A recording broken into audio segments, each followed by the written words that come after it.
Hello, my name is Emir ALSIRT and this is my Physics 102 project video on Kirchhoff's laws.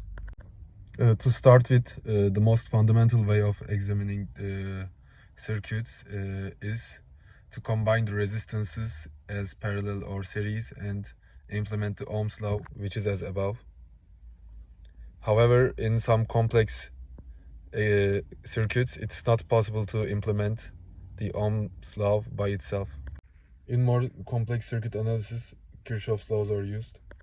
The first rule, which is the loop rule, comes from conservation of energy and states that the changes of potential in a closed loop of a circuit must be zero.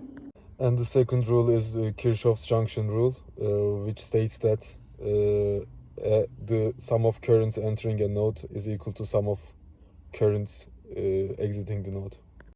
So the aim of my experiment is to validate the Kirchhoff's laws by using these two circuits shown above. The theoretical results found by Kirchhoff rules will be compared with examined experimental results. In the first experiment, we'll test the Kirchhoff's junction rule.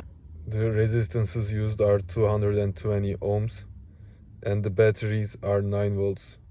However, in the first experiment, the batteries were used before, so their voltage values are as above.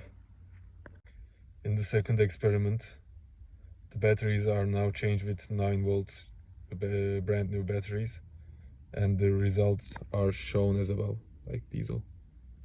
After the experiment, the results are recorded, and you can see the comparison tables here. Both of the circuits showed some error. However, the results were close to as expected. The errors were mainly caused by real-world conditions.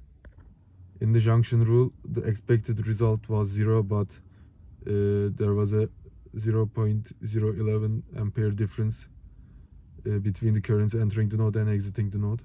The errors were caused by some factors such as uncertainty of multimeter, resistance tolerances, and the internal resistance of DC power supply.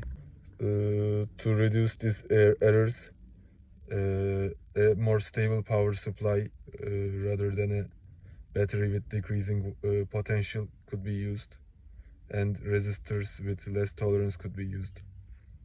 Also, multimeter could be calibrated before each measurement.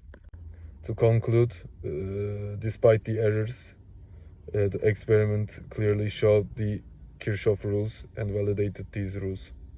Thank you for listening.